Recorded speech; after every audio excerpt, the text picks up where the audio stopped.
So, let's kick this off by discussing airdrops. They're seen as like free money in the crypto space, right?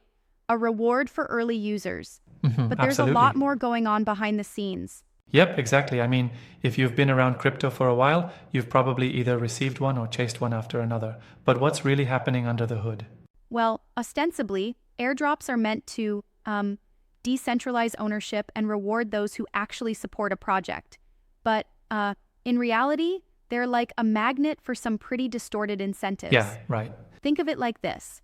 The promise of free tokens unintentionally encourages users to game the system. Exactly, like airdrop farming, creating dozens or even hundreds of wallets just to make yourself appear eligible for these rewards. Right. And then you've got Sybil attacks, where basically people spoof real user activity by duplicating behavior across multiple wallets, all in the That's name of wild. claiming as much as possible with minimal actual effort.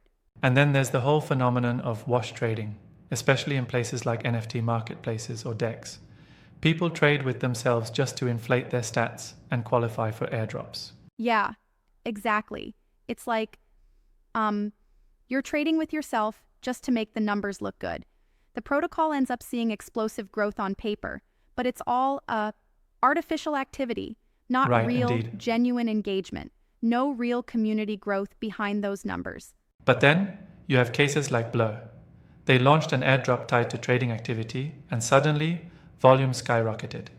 Yet, much of that was just traders flipping the same assets back and forth. Absolutely. And that kind of behavior leads to another issue: immediate dumping. Take the Optimism airdrop. Even though it was considered relatively successful, a lot of the tokens hit the market almost instantly because recipients flipped them pronto.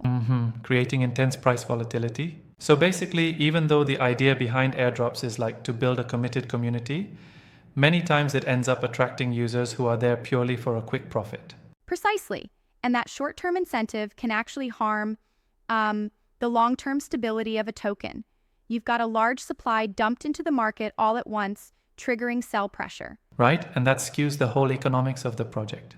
Now, I know some might argue that a quick flip still gets money into hands and can be seen as a good initial distribution tactic. But then, isn't that really just shortchanging the project's future? That's a valid point, but I'd respectfully challenge it.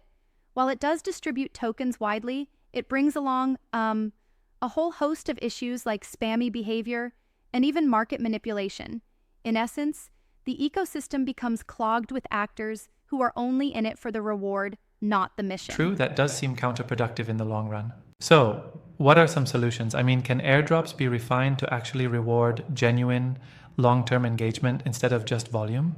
Well, that's where a new wave of projects is experimenting with better models.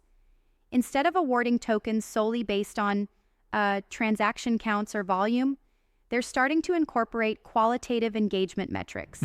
Like rewarding members for community participation? Exactly, like measures based on educational milestones, long-term staking, or even anti-Sybil filters to ensure that only real users are rewarded. Right, protocols like Starknet and ZK Sync are looking into these multi-dimensional criteria. They're trying to ensure that whoever gets the airdrop is truly invested in the community, not just, Got chasing it. free tokens. That could potentially curtail all the bot farming and wash trading. But here's a thought.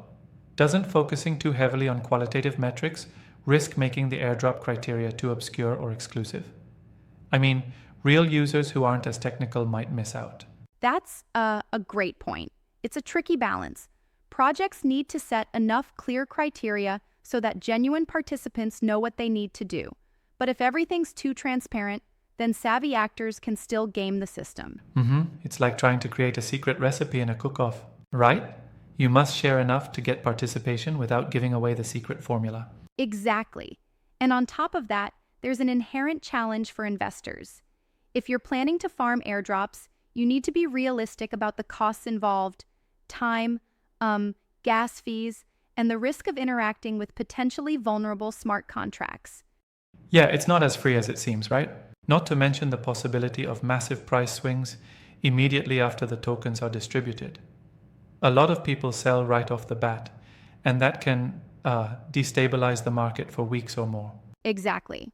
So, while the idea of free tokens is enticing, it ultimately might not be beneficial for long-term project health or investor stability. And that's a lesson in itself.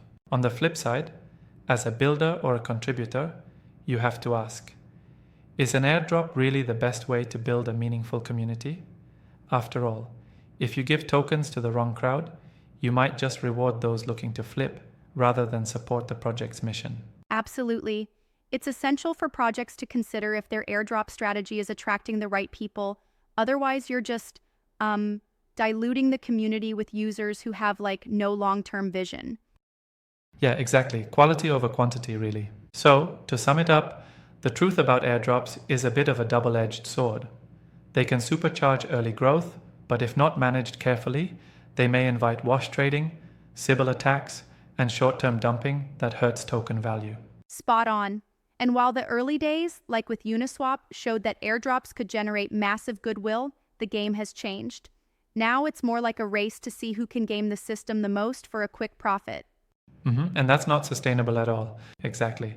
For anyone looking to jump into farming these airdrops or investing post-airdrop, you need to be critical. Understand the risks, do your homework, and don't expect airdrops to be a guaranteed win. Well said.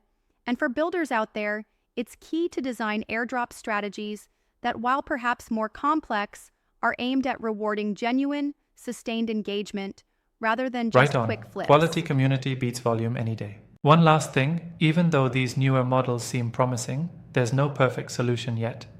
Once the criteria become public, they can still be gamed, and if they're kept too secret, then real users might miss out entirely. True, it's an ongoing, evolutionary challenge, like trying to patch a leaky boat while still sailing in stormy seas. That's a neat You analogy. have to balance openness with security constantly. And as we see more projects tackle these issues, maybe we'll find that sweet spot. But in the meantime, caution is key, right? Right. For both the investors and the builders out there, staying informed and critical about how airdrops are implemented can make all the difference in building a resilient ecosystem. Absolutely, couldn't agree more. And that, in essence, covers the hidden truths behind airdrops, the promise of free tokens shadowed by strategic manipulations and unintended consequences. Exactly. It's a reminder, really, that in crypto and in any market, if something sounds too good to be true, it probably comes with hidden strings attached. Indeed. So, whether you're on the receiving end of an airdrop or designing one, it's all about weighing short-term gains against long-term value. Spot on. And, as always, keep questioning and digging deeper. The more you understand these dynamics, the better you can navigate this wild crypto landscape. Yeah, absolutely. Knowledge is power.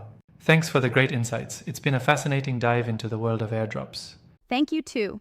Keep learning, keep questioning, and until next time, stay critical and stay engaged.